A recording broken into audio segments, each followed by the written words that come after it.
Assalamualaikum warahmatullahi wabarakatuh. Apa kabar semuanya? Semoga dalam keadaan sehat walafiat. Amin ya robbal alamin. Tetap jaga kesehatan, tetap jaga stamina, dan pastinya stay at home. Pada video pembelajaran kita kali ini, kita akan membahas KD yang kedua, yaitu pengetahuan dasar pemetaan. Selanjutnya kita masuk ke subbab jenis peta. Terdapat dua jenis peta, yaitu peta berdasarkan isi dan informasi yang disajikan, dan yang kedua peta berdasarkan skala. Peta berdasarkan isi dan informasi yang disajikan itu ada dua macam. Yang pertama ada peta umum, dan yang kedua ada peta khusus. Kita akan membahas peta umum terlebih dahulu. Peta umum merupakan peta yang menggambarkan segala sesuatu yang bersifat umum dari kenampakan yang ada di permukaan bumi. Nah, kenampakan umum tersebut itu seperti gunung, sungai, sawah, jalan raya, jalan kereta api, laut, dan sebagainya. Peta umum itu terbagi menjadi dua macam. Yang pertama ada peta chorografi atau korografi, dan yang kedua ada peta topografi. Peta chorografi atau peta korografi merupakan peta yang berisikan kenampakan yang bersifat umum dari daerah yang luas. Jadi di dalam peta ini terdapat beberapa informasi-informasi yang bersifat umum, seperti yang sudah dijelaskan pada slide sebelumnya. Terdapat kenampakan gunung, sungai, sawah, jalan raya, jalan kereta api, dan lain sebagainya. Nah, contohnya terdapat pada peta dunia atau peta-peta pada atlas yang kalian miliki. Nah, di sini saya mencantumkan peta Provinsi Jawa Barat. Seperti yang bisa kalian lihat, dari situ kalian bisa melihat ada beberapa kenampakan gunung ditandai dengan gambar segitiga. Kemudian ada kenampakan jalan raya, ya, garis-garis. Kemudian ada kenampakan sungai. Kemudian ada juga kenampakan rel kereta api dan lain sebagainya. Itu peta korografi. Nah, itu biasanya terdapat pada peta-peta yang dijual bebas atau pada atlas. Nah, seperti itu. Peta topografi merupakan peta yang menampilkan relief atau ketinggian suatu tempat, tinggi rendahnya permukaan bumi. Relief muka bumi digambarkan pada peta dalam bentuk garis-garis yang saling berhubungan, yang menghubungkan ketinggian suatu tempat yang sama, atau bisa juga disebut dengan garis kontur. Nah, di sini saya memberi contoh peta topografi kawah dari Gunung Ijen. Jadi di peta topografi itu nggak seperti peta korografi ya, yang terlihat informasi-informasi secara umum seperti yang tadi dijelaskan. Tapi kalau peta topografi mah garis-garis. Ya, yang kalian lihat itu hanya garis-garis yang menandakan ketinggian suatu tempat. Jadi semakin rapat garisnya, itu menandakan bahwasanya wilayah tersebut memiliki ketinggian yang cukup tinggi ya. Nah, seperti itu. Dan semakin landai, itu biasanya garis konturnya akan semakin renggang. Nah, ini ada sifat garis kontur. Seperti yang sudah Ibu singgung sebelumnya, bahwasanya garis kontur adalah garis yang menghubungkan ketinggian suatu tempat atau suatu wilayah. Nah, ada 6 sifat garis kontur. Yang pertama, satu garis kontur mewakili satu ketinggian tertentu. Jadi satu garis itu mewakili satu ketinggian saja. Jadi contohnya ada beberapa garis kontur.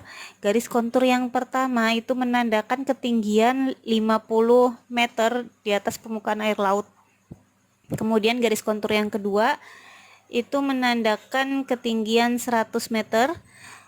Garis kontur yang ketiga menandakan ketinggian 150 meter dan seterusnya. Seperti itu. Yang kedua, tidak bercabang dan tidak berpotongan. Jadi garis konturnya itu nyambung gitu, seperti angka 0 atau seperti lingkaran. Ya, jadi nyambung. Tidak bercabang seperti ranting ataupun tidak berpotongan.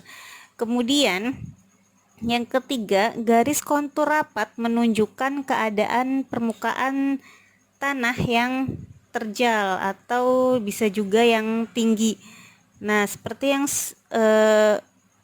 gambar yang saya cantumkan, itu kan konturnya rapat ya.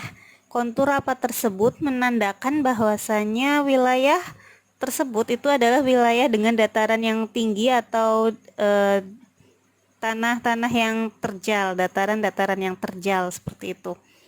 Dan yang keempat, garis kontur yang jarang itu menunjukkan bahwasannya wilayah tersebut itu landai. Kita bisa melihat di gambar itu semakin ke bawah itu kan rentangan antar garis kontur satu dengan garis kontur yang lainnya, rentangannya itu kan semakin lebar ya, semakin jarang garisnya, semakin ke bawah semakin jarang, dan itu menandakan bahwasannya wilayah tersebut itu merupakan wilayah yang landai. Dan yang kelima, interval kontur selalu merupakan kelipatan yang sama. Seperti yang sudah dijelaskan pada poin kedua, itu jadi contohnya kontur yang pertama itu menandakan 100 meter. Kontur yang kedua menandakan 200 meter. Kontur yang ketiga menandakan 300 meter. Jadi intervalnya itu akan selalu sama setiap konturnya, ketinggiannya gitu ya. Kemudian yang keenam, garis kontur bergerigi seperti sisir. Kalian tahu sisir ya, bergerigi itu menandakan kemiringan yang cukup curam, yaitu hampir 90 derajat.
Ya, ini merupakan contoh dari peta tematik. Jadi contohnya peta kepadatan penduduk. Dari peta tersebut, kalian bisa melihat itu wilayah mana saja yang merupakan wilayah dengan kepadatan penduduk yang cukup tinggi. Nah, di sini di gambar ini itu penduduk yang tinggi, kepadatan penduduknya itu ada di wilayah yang berwarna merah. Nah, di sini ada di Pulau Jawa. Kemudian sedang itu warna kuning. Kemudian ada juga yang hijau, itu berarti kepadatan penduduknya terbilang rendah.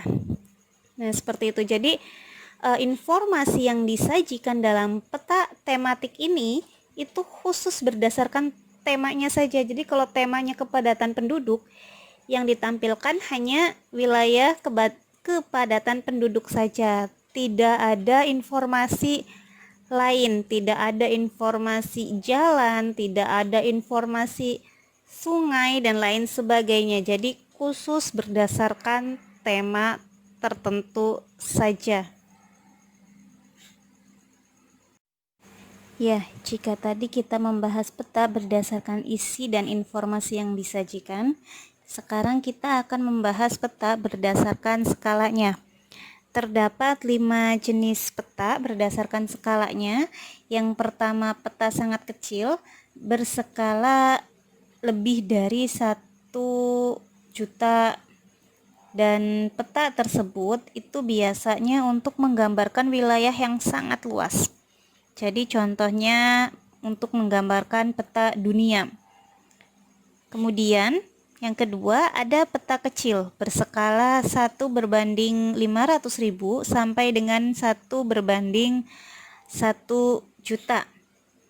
Nah, peta ini umumnya untuk menggambarkan wilayah negara. Kemudian yang ketiga, ada peta sedang berskala 1/250.000 sampai 1/500.000. Peta sedang itu umumnya digunakan untuk menggambarkan wilayah provinsi ataupun negara dengan luas wilayah yang sempit. Kemudian yang keempat, ada peta besar berskala 1/5000 sampai 1/250.000. Nah, peta ini umumnya digunakan untuk perancangan wilayah, jadi lebih sempit lagi wilayahnya. Kemudian yang terakhir, ada peta sangat besar berskala 1/100 sampai 1/5000. Nah, peta sangat besar ini biasa juga disebut dengan peta kadaster. Dan peta kadaster itu biasanya menampilkan objek yang sangat rinci, sehingga sering digunakan untuk hal-hal yang teknis gitu kan. Jadi wilayah yang digambarkan di peta kadaster itu sangat sempit, biasanya wilayah suatu tempat. Jadi contohnya wilayah Anjatan atau wilayah Kopiah. Nah, seperti itu. Jadi kalau kita pengen membangun suatu sarana prasarana, kita bikin peta khusus di wilayah tempat kita merancang sesuatu. Itu disebut dengan peta sangat besar atau kadaster. Nah, ini akan Ibu berikan contoh gambar, yaitu peta sangat kecil dan peta sangat besar untuk sebagai dijadikan perbandingan ya. Jadi untuk yang peta sangat kecil tadi sudah disebutkan, itu berskala lebih dari 1 juta, dan peta ini umumnya digunakan untuk menggambarkan wilayah yang sangat luas. Nah, ini contohnya digunakan untuk menggambarkan peta dunia. Jadi wilayah permukaan bumi yang sangat luas digambarkan dalam bidang datar yang sempit gitu kan, yang kecil gitu. Nah, jadi semakin luas wilayahnya, semakin besar nilai skalanya, gambar yang dihasilkan akan semakin kecil gitu. Berbeda dengan peta sangat besar atau peta kadaster, skalanya 1/100 sampai 1/5000. Nah, peta kadaster atau peta yang sangat besar itu umumnya untuk menampilkan objek yang sangat rinci dengan wilayah yang sangat sempit, sehingga sering digunakan untuk kepentingan teknis seperti perancangan pembangunan. Nah, contohnya seperti di gambar itu, kita ambil contoh seperti di wilayah Kopiah, Lempuyang ya. Ketika kita ingin membangun suatu